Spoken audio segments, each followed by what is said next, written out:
those wondering why we're dressing up in green, we're dressing up because marijuana. Hello and welcome to another episode of What's the Tea? I'm Khaliek. And I'm Tati. What are we talking about? What is the tea?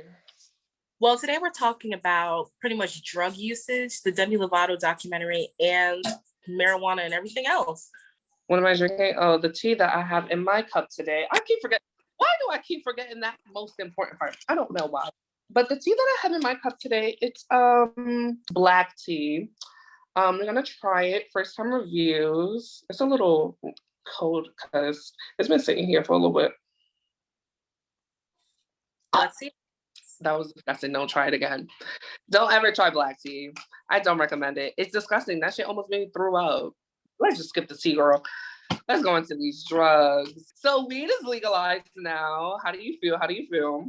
Honestly, I feel a little bit better because our camp, UPD be itching to find niggas with weed. They be itching. Oh my goodness.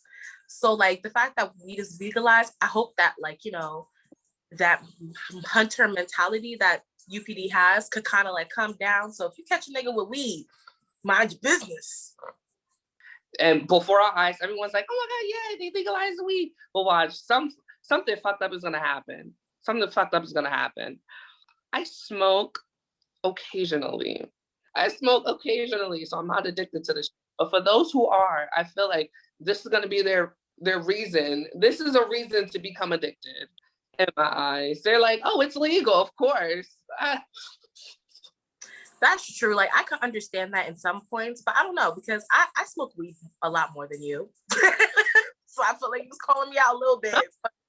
But I do also feel like them legalizing it is a lot more easier for like marginalized communities and stuff like that. Because at the end of the day, the weed that's out now in the streets isn't good quality. So the fact that they're legalizing it and dispensaries could start opening up, I feel like it'll be safer for people to smoke weed because essentially it's illegal. So niggas could sell you anything. You could just eat, smoke it. And then, it's really on you at that end of the day. Well, now it's just like there might be regulations, guidelines, all that stuff that may be put on the weed when you sell it. So that's one of the things I'm looking forward to.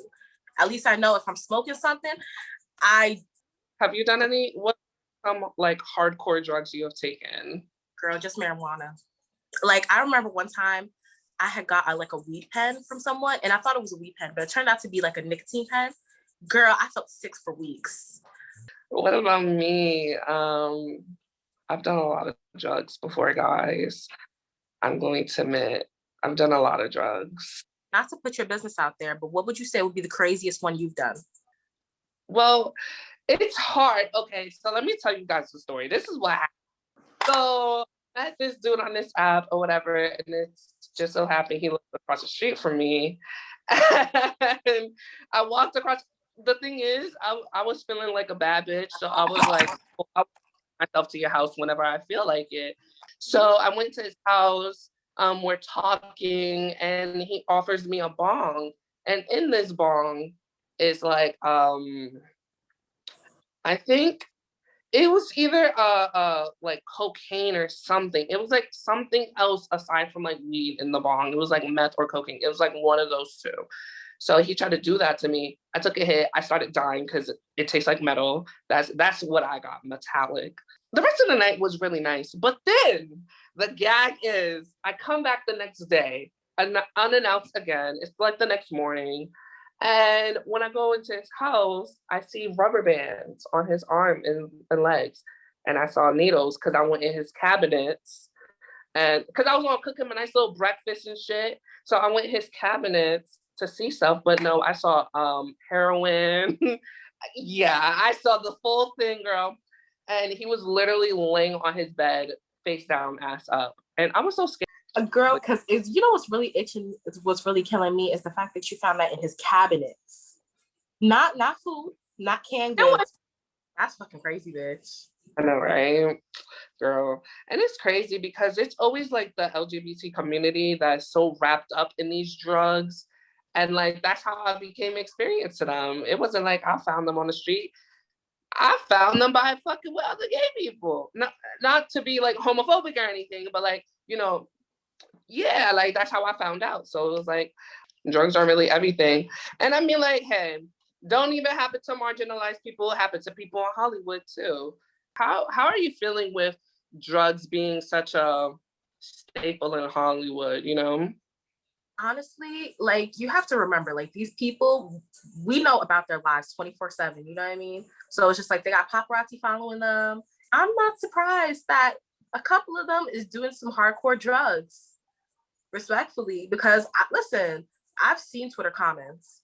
A person could do literally nothing wrong and they will find something to criticize about them. So I can kind of understand where it's hard to cope with that when it's a constant thing, it's every day.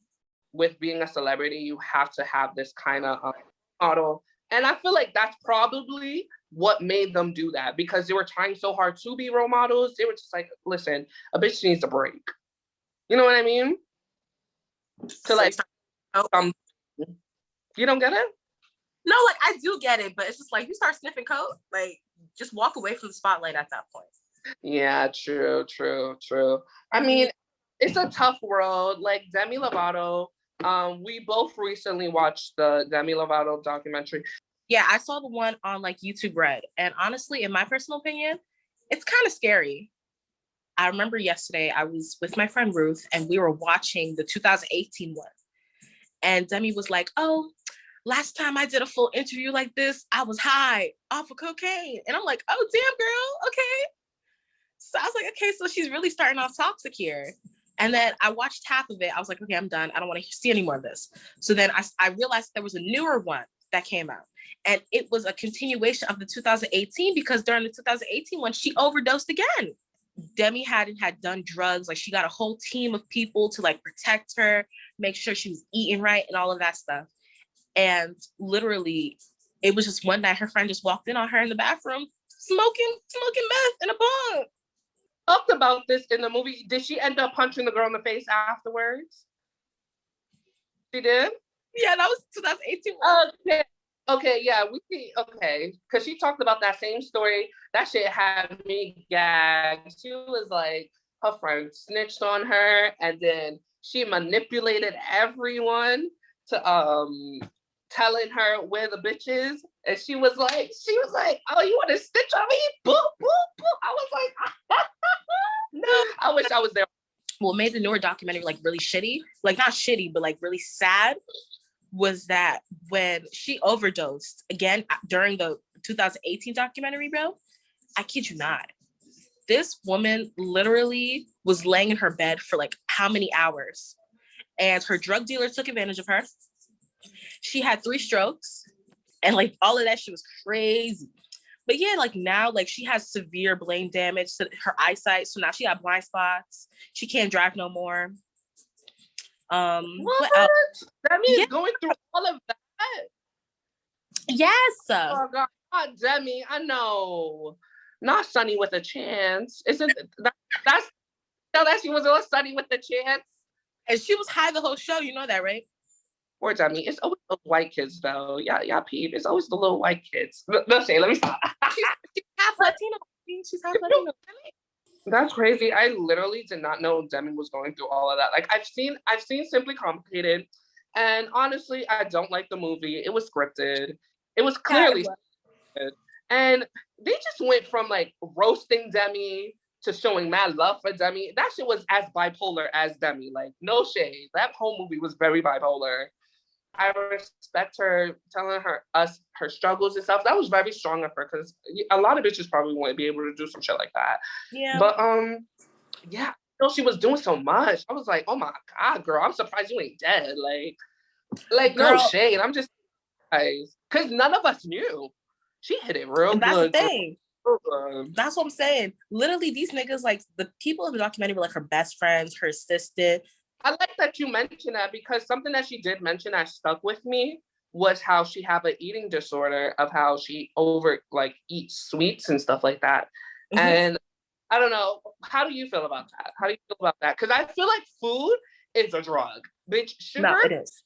You get addicted. And literally, I feel like that's the most addictive drug, sugar. Not weed, not, well, everything else. I feel like sugar. I feel like before I started smoking or whatever, right? I feel like my biggest coping mechanism, especially like living in like, you know, a very toxic household. It was very loving, but it was very toxic at the same time. I feel like what was really helping me hold on was eating. I gained a bunch of weight and like I was really unhealthy, and then I had lost all the weight. But the way I'd lost it was kind of similar to what Demi's team was trying to make her do. Very restrictive, hate food, like pushing this very toxic, almost again, toxic relationship with food. And then like I gained back a ton more weight now, which isn't the problem. But it's just like now I'm sort of like dealing with how do I rehabilitate myself without eating crazy. And now, of course, I go here. Purchase food isn't the best. So you know what I mean? Wing Wednesdays, niggas know that's a sin to say that around me. So it's just like, I feel like personally food addiction is really real because I feel like it's a stepping stone addiction before you just move into drugs. Niggas always say it's weed, but I personally feel like it's sugar and overeating. People have binge eating disorders. Like, I feel like it's a drug. Literally, no shade. I cannot eat unless I'm watching something. I have to. I feel like I cannot enjoy a meal without watching some TV. Yeah, like I used to be like that, especially when like I was like thinner. I used to only eat when I was watching something. Toxic love is a drug. Oh. Toxic love. Oh shit, toxic love, girl. We can talk about that. What about toxic love? Somebody in the toxic love is a drug. Are you talking? I think love in general is a drug, but if you ever look at like some like toxic videos about like how you're supposed to like sporadically give affection and stuff like that, love then becomes a drug. It's something that like you look forward to, affection. So yeah, something like that. But would you say is love like a good drug or a bad drug? And I'm not trying to say like there's good drugs and bad drugs, but we know weed helps people with anxiety, so people will consider that a good drug. Like, what's your take on it? I mean, I personally think that it's both. I think it really depends on how a person uses it. Some people can manipulate people with love. Some people can actually just love people for who they are. So it's kind of like it's a good and bad drug. Sometimes it uplifts people. At the same time, it puts somebody down. I can see love being so like much as a drug to where like there was a point in my life where all I wanted was to be loved. And that in itself is an unhealthy addiction because you fall into all these insecurities. You try to fit yourself into the beauty standards, try to put yourself in all these boxes that are not just authentically you because you want to be loved so much. So that in itself, I can see love being an addiction. And also being in love with someone, like you want that constant feeling of love. Like you cannot survive in a relationship. Some people cannot survive in a relationship if they don't feel love 24/7. Like you literally gotta feel love 24/7. You always gotta be told you love, and that's an unhealthy obsession as well. But then it can lead to something beautiful. So I don't know. Like personally, in my opinion, I completely agree in a sense where it is a drug. Ooh, not Corona. Anyways, oh, but no, I feel like toxic love is a drug, especially for a person who's really lonely. Like if you're going through like abandonment issues and you have problems with like, being alone, then you will put up with a very toxic relationship. Like it don't matter. But I would say like people are just so thirsty for it. That sounds so bad. But like because people are craving love and affection, especially now during COVID, girl, listen, niggas is sad. Hello. Are empty. Yeah. Niggas is sad. So like when you put that into perspective, I can understand why a person would go back to a person that put their hands on them. Because respectfully, maybe they put their hands on you once or twice, but you still try and look at the 80% of the relationship, and you shouldn't do that. The moment they put their hands on you, you should walk away. But not many people think of it because they're just like, okay, well, this is a sacrifice. Love comes with sacrifices. And that's kind of the same thing with drugs. People be losing so much money from it. People will do cocaine and then the middle of their nose be eaten out. You know what I mean? Like, but you get what I'm saying? Like, there's consequences and sacrifices to doing drugs and shit. So love can be seen as a drug. Yeah. Especially a toxic relationship. They said, and I'm going to sound so ignorant when I say this, Shock Harlem syndrome. That is not how you say it. But they say something is a syndrome and it's a real thing, and it's sad that people don't realize it. I'm an ignorant bitch, so I don't know what Shock Harlem syndrome is. Stockholm syndrome. Stockholm. Yes, That's you got it. Who came up with this dumbass syndrome? So pretty much Stockholm syndrome is when you pretty much sympathize with your abuser. Maybe I'm wrong, and pretty much you're essentially blaming yourself in the process. So a lot of Stockholm syndrome, like, I don't know. So I remember reading this article a couple of years back, and it was this woman. She was going on tour to talk about rape. But where it got fucked up was she was talking about rape with her abuser there, talking about it with her. Girl, when I gagged at the article too, and you see them both holding hands on stage. I said, girl, if you don't call the police. I don't know. Do you think that's like a sense of closure? No. You get closure from leaving that nigga the fuck alone. Like, no. For me personally, when I saw that shit, I was like, that makes zero sense. Because I get it, but she's obviously a victim of Stockholm syndrome. Because the fact that she got up on stage and is booking shows with her rapist, and they're talking and they're recanting the moment, and she's trying to paint him in a light where it's not so bad because, oh, maybe he got therapy or whatever. No, he still committed a horrendous act. Why the fuck are you still talking to him? Why are you making a bag with him? And that whole article was sus to me. Because respectfully, would you ever want to do any type of press run with someone that violated you? Hell motherfucking no, bitch. They just like Demi. That's like Demi's friend got it on that plane. I'm gonna do a Demi. I'm not doing it. I'm gonna pull the motherfucking Demi, bitch.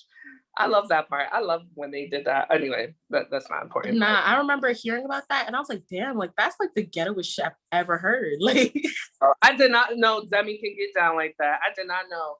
She said, I'm gonna beat that bitch up. No, she said, I'm gonna fuck that bitch up. I said, oh. Yeah, I would say, Demi. Is this the same one from Disney? Barney? Is that her? She changed. Abuse come in many different forms: verbal, mental, physical. So it don't always have to be physical. It's just someone literally playing with your heart, but then they make you feel like you're the one tripping or you're the one insecure. So you blame yourself. So I wonder if that's kind of the same thing as this. No, it is. It's literally they're gaslighting you. You're building a bond off of a false notion that you played some part in it. That's really what it is. So they'll tell you anything out their ass to convince you that you played a part as to the reason why they probably hurt you, do whatever the fuck they did to you. They will use that. You know what I mean? I've experienced it in my household with my parents. Like, Stockholm syndrome is so common. Even Stockholm syndrome can be applied to even like teachers and student relationships. You know what I mean? Because you could literally be in class and just be racially profiled, and literally a teacher will just turn that around and be like, well, you were being disrespectful. What are you talking about, bitch? I see. And then you'll just have this weird notion in class that maybe not only does the teacher not like you, but maybe you're doing something. And a lot of students experience that. I experienced that in 5th grade, actually, where my teacher hated me, bro. She did some impeccable things. Not impeccable things, like really disgusting things to me. And she would always tell my mom shit. And it's my mom. So when I get home, I'm getting the fire to my ass. But for a hot minute, because I was 10, I literally believed that I was literally like a piece of scum. When in actuality, this bitch just really didn't like me. Probably the bitch was on drugs. She probably was. Probably was. She didn't like her job. She was miserable. So she was like, you know what? I'm going to smoke a little puff before I come to class. And I feel like teachers, they got some motherfucking nerves to sit up in our face, tell us not to do no drugs and shit. And I know half of y'all teachers that be going outside smoking weed.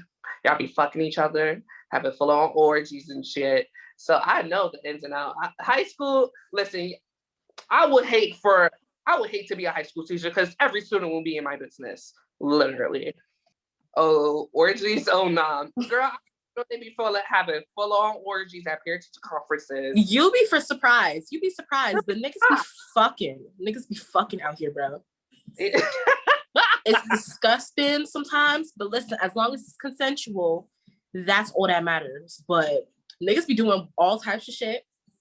In my old high school, well, both my high schools actually have like scandals of teachers like fucking students. Like teachers will dead ass like suck a student's dick and then come teach fifth period. Like, what are you doing, man? Oh like, my God. Yeah, bitch. I remember my old school, there was this one teacher, she was fucking with this crip, right? This nigga was so ugly. So ugly. But I don't know, maybe he was slinging some real good shit on her. But let me say something. She was buying him the iPhone X. And he was talking to other bitches on the low too. There was literally 2 females that fought over him like a month prior before we all found out he was fucking the teacher. That like people be living double lives. So it's just weird. It's very weird, girl. Not rape. Not statutory rape. It's like fucking wow. Fuck. Imagine fucking your teacher for an A. You'll be like, I'd do anything for an A. I'll do anything. Not an A, bitch. Not an A. And that's another thing. School is another drug, girl. School is that shit. It's horrible. That's a drug. You think social media is a drug? Because I feel like it is. You know, people's validation. And toxic shit. We're changing the episode name. This is toxic shit. School is toxic. Social media is toxic. It's definitely a drug. Exactly. It really is a drug. All toxic things are drugs. Low-key, that's the easiest thing you can be, an influencer. Everybody's a motherfucking influencer. Bitch, you ain't influencing me to do nothing. Yeah. Literally. You are not influencing me to do nothing but be jealous and insecure about my life because your life is so nice. No shade. That's all you influencing. Bitch, remember Flat Tummy Tea in like 2018, 19? Yeah. That was literal. Still around. Yeah. Maybe I should try that. That's tea, right? Flat tummy. Yeah, baby, but it's not gonna make your flat tummy. It's not gonna make your tea. Your stomach flat, and it's probably gonna taste nasty. Yeah, like everything else. No shade. So don't buy that, baby. It's gonna be like $40 for some nasty tea. Oh, you $40. All right, that was already a dub. That was already a dub. You gotta convince me no further. That $40, that's too much. But anyway, we're about to wrap up. Before we go, does anyone have any juicy confessions that they want to share, like with drugs that they've experienced with, any crazy story?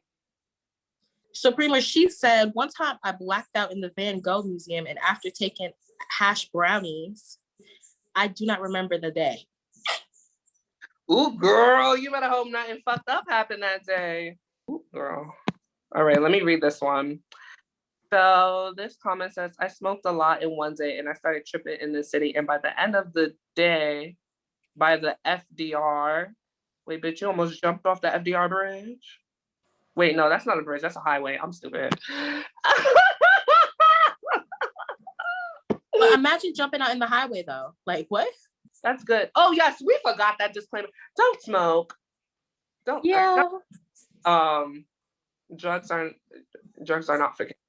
Yeah, drugs aren't cool. Honestly, when you smoke, you should get your stuff from a reliable source. If it's weed, you should go to a dispensary. Yeah. Do not get weed from people you just met. Always check your weed when you grind it up. Make sure there's no bits of glass or weird stuff in there. If it's not burning, don't smoke it. If the ash is white, it's probably good quality. Like little tips like that. Like just stay away from drugs if you are not about to apply these tips. Anyways, yeah.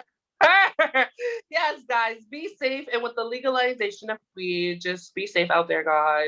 Don't go crazy. I don't want to meet every person high. Like, no shade. I want to meet some normal people. Fucking did. Yeah, we'll see you guys. So much for joining. We'll see you guys next week, same time, same day of the week. And yeah, stay tuned. All right, bye guys.